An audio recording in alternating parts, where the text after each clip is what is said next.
continuing with the series, You Don't Know My Name, a journey through the nameless wisdom in the Gospels that directly impacted and affected Jesus' ministry. 2 weeks ago, we got to sit with the Canaanite woman and how she caused Jesus to rethink his mission. This last week, we had Carl as he talked about the woman with the 12 years bleeding and how tuning into her voice brought a prolific and provocative challenge. How do we, as faithful people following Jesus, strive not to ignore her who's already been nameless in order just to center on Christ? Because Jesus himself came into the world, decentered himself to be present with humanity.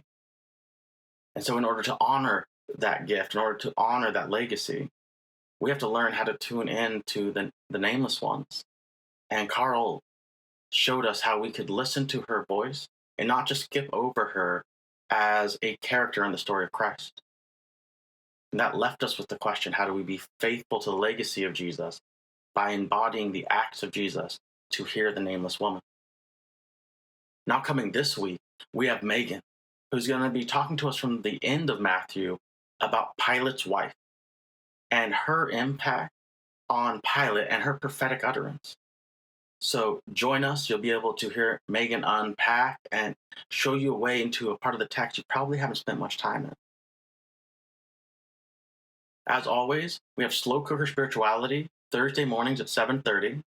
This next week, we'll be sitting in the text of the anointing of Jesus' feet in Luke.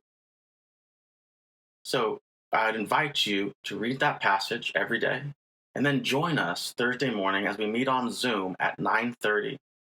And we sit in that passage and get to experience how God speaks through each one of us, and that our vision and understanding of God expands as we see the different ways that God interacts with each person sitting within the text. Now, we have a community group, actually in-person thing happening May 7th on Saturday.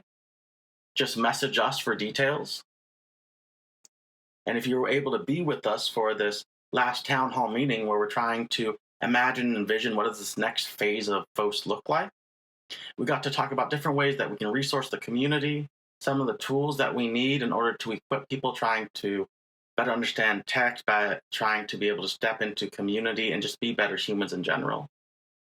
For all of those notes, for anything coming on, you can always just go to fos.church, and that'll have the details